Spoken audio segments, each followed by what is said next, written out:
lembrando aos concurseiros e mais de perto aos professores que o currículo é uma das temáticas mais instigantes, assim, problemática. Pode aparecer questões difíceis, mas no geral, se você dominar muito bem algumas categorias de análise das teorias curriculares, os tipos de currículo, facilmente o conteúdo passa a ser extremamente fácil. O importante é que você entenda que o currículo permite à escola cumprir a sua função social. O currículo permite dar organicidade à escola. Portanto, quando se trata de currículo, automaticamente nos remete à sua função social, os componentes do processo pedagógico, a participação do professor, o objetivo direto, o aluno. Então, nós temos alguns autores clássicos que definem currículo. Bem, essa questão da definição do currículo, às vezes é importante para você dar o ponto de partida, mas quando se coloca definições, por exemplo, a concepção de Edgar Morin já é uma concepção pós-moderna, é uma definição de currículo enquadrada à nossa atualidade. Até porque, quando nós definimos o currículo, nós definimos com base nas vertentes teóricas.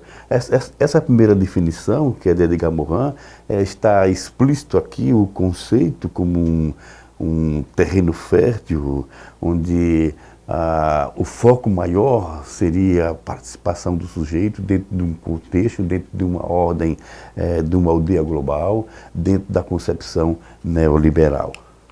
Essa concepção de Macedo, Saviano e Silva é uma concepção crítica do currículo, é uma concepção teórico-crítica que abrange praticamente as correntes progressistas da educação, né? O currículo parte do princípio que essa seleção, além de envolver o conteúdo clássico, o saber clássico, envolve também, é imprescindível o envolvimento, a participação dos conteúdos particularizados ou da cultura popular. Tipos de currículo. Esse é o ponto-chave. Geralmente, 80% a 90% das questões, seja lá a participação das bancas que direcionam as provas, né, geralmente as questões caem com relação ao tipo de currículo. Então, nós temos o currículo formal, o currículo real e o currículo oculto. O importante é que você consiga assim, destrinçar e definir cada um desses tipos de currículo. Currículo formal. Esse ponto, essa definição, ela está ligada aos mecanismos legais. É o currículo escrito, é o currículo real, é o currículo fruto do planejamento, da participação da sociedade, da escola, organizadas pelos professores, os planos nacionais, como os PCNs, a Base Nacional Comum Curricular. Partindo dessa experiência, desses mecanismos que direcionam a seleção e a sistematização do currículo, ele agora passa a ser um documento formal que vai direcionar, que vai dar organicidades aos sistemas educacionais, em particular à escola. Ou seja, fruto dessa experiência, esse documento agora é real. Né? É um documento escrito, um mecanismo legal capaz de dar organicidade à escola. É aquilo que está escrito. E tudo aquilo que está escrito tem uma base cultural, tem uma base histórica, que até então ela pode ser direcionada conforme as vertentes teóricas, mas aquilo que é expresso. E o que serve de base para a formalidade do currículo, para o currículo escrito, para que ele se torne um documento, nós temos documentos que embasam como os parâmetros, como já falei anteriormente, e essa nova base nacional comum curricular. Uma vez que foi elaborado, planejado previamente, o professor agora tem a liberdade, conforme as suas concepções teóricas, a sua postura teórica, a sua posição, quer política, quer pedagógica, quer profissional, ele vai ser colocado em prática, o que nós chamamos de currículo real. Então, por outro lado, entende-se como currículo real a transposição pragmática do currículo formal, a interpretação que os professores e alunos constroem conjuntamente no exercício cotidiano de enfrentamento das dificuldades, principalmente as conceituais.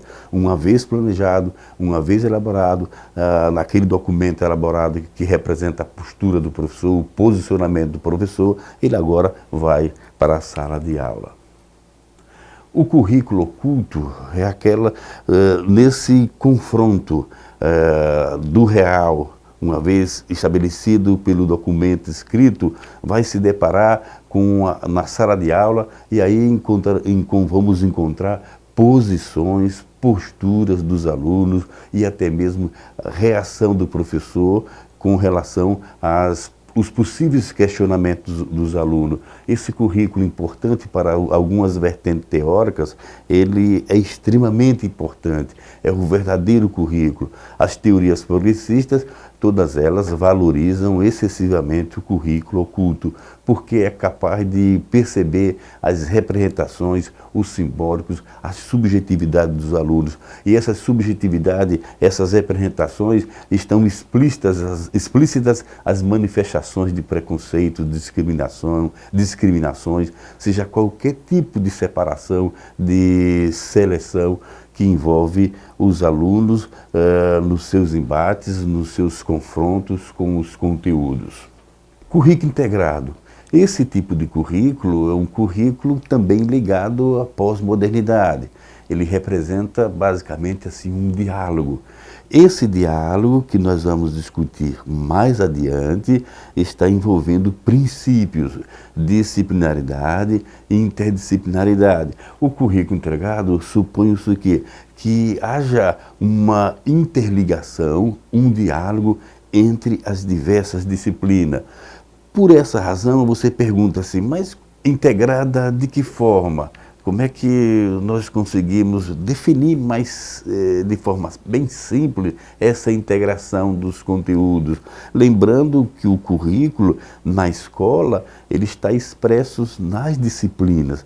Pede-se que haja um diálogo entre as disciplinas expressando os seus conteúdos. Então, esses conteúdos são integrados em blocos e em eixo, como a formação básica, formação profissional, a integração aí de um currículo que explicita o conceito profissional, a formação profissional com a formação básica, conteúdos clássicos com os conteúdos profissionalizantes. As disciplinas podem também, como falei, agrupadas em núcleos. Teorias curriculares. Sem dúvida, as teorias curriculares são objeto, provavelmente, de às duas questões. O que é que a prova pede para vocês que vão fazer o concurso? Simplesmente ela quer saber se vocês, professores, têm alguma noção de teorias curriculares. Essas teorias que vocês absorveram logo no início do nosso curso, que são as teorias liberais e as teorias progressistas, bem como as teorias de aprendizagem. Sem dúvida alguma, a primeira teoria do currículo é o que nós chamamos as teorias de curriculares tradicionais. Simplesmente se fundamenta, se concentra no rigor, na objetividade e na transposição naquilo que está escrito, naquilo que planeja. Quando nós falamos teorias tradicionais, automaticamente você absorve ou contempla a ideia de que o cumprimento dos objetivos, o cumprimento de toda a programação elaborada pelo professor, elaborada pela escola, ela tem que ser cumprida. Portanto, o currículo aparece assim como um conjunto de objetivos de aprendizagem selecionados que devem dar lugar à criação de experiências apropriadas que têm efeitos cumulativos, ou seja, concentra rigorosamente nos objetivos, eles que devem ser cumpridos, os objetivos são uma mola propulsora do processo educativo, uma vez orientado pelo professor. Teorias curriculares críticas. A melhor maneira de você responder essa questão, ou pelo menos ter um entendimento mais global universalizante, que facilita de uma maneira mais rápida a resolução das questões, é você perceber assim, teorias críticas curriculares, elas, sem dúvida alguma, estão atreladas, estão vinculadas às teorias progressistas. Lembrando que as teorias progressistas também apresentam suas diversidades, apresentam suas vertentes teóricas, mas, no geral, todas elas têm a mesma função. No geral, elas têm o mesmo objetivo.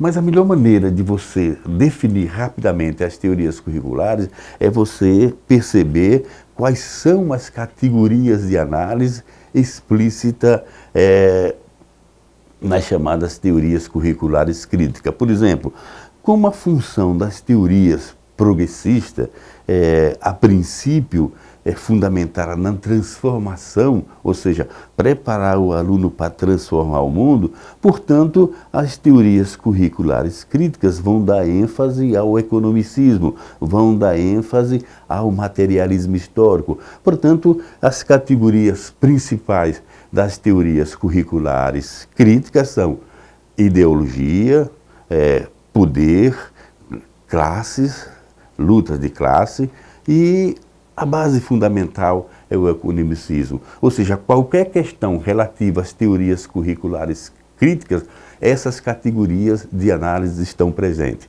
Repetindo, ideologia, classe, poder, o economicismo, o marxismo estão intimamente ligados às teorias curriculares críticas. As teorias curriculares pós-críticas, aí nós percebemos aí um corte. Nós aprendemos até agora, aliás, discutimos até agora teorias liberais, teorias progressistas. As teorias pós-crítica representam um rompimento com a modernidade, portanto, em parte, teoricamente, representa um rompimento com as teorias críticas. Parte do princípio que, segundo os teóricos pós-modernos, os representantes, os intelectuais representantes das teorias curriculares pós-críticas, parte do princípio que as categorias explícitas nas teorias pós-críticas não servem mais para atender a demanda, não conseguem mais dar resposta ou responder às necessidades da relação professor-aluno e o compromisso social da escola. Portanto, o que acontece? Vão modificar as categorias de análise. Portanto, como a preocupação das teorias curriculares está voltada exclusivamente para uma sociedade neoliberal, para uma aldeia global, onde o foco central se concentra nos atores, no sujeito, então rejeita particularmente todos os elementos, todas as categorias das teorias curriculares críticas. Ou seja, a partir daí, como o foco central é o aluno na aldeia global, é essa aldeia global isenta, livre das fronteiras, dos limites, onde todos estão juntos e que todos devem aprender a conviver junto com base em nenhum dos pilares da educação. Portanto, as categorias de análise serão gênero, corpo, identidade, educação ambiental, gênero.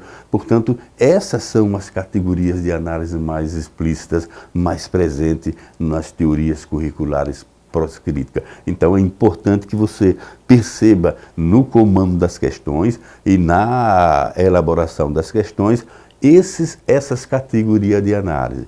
Portanto, professores, é importante que vocês percebam essas questões mais prementes para resolver. Agora vamos para algumas questões para elucidar melhor essas definições, essas categorias de análise. Então vamos lá. Vamos para o comando, né? Os currículos de educação infantil, do ensino fundamental e do ensino médio, devem ter base nacional comum a ser complementada em cada sistema de ensino e em cada estabelecimento escolar por uma parte diversificada, exigida pelas características regionais e locais da sociedade, da cultura, da economia os educando. Esse comando é uma informação básica que nenhum professor que vai fazer a prova deve esquecer. Quando falamos em currículo, nós temos uma base nacional comum.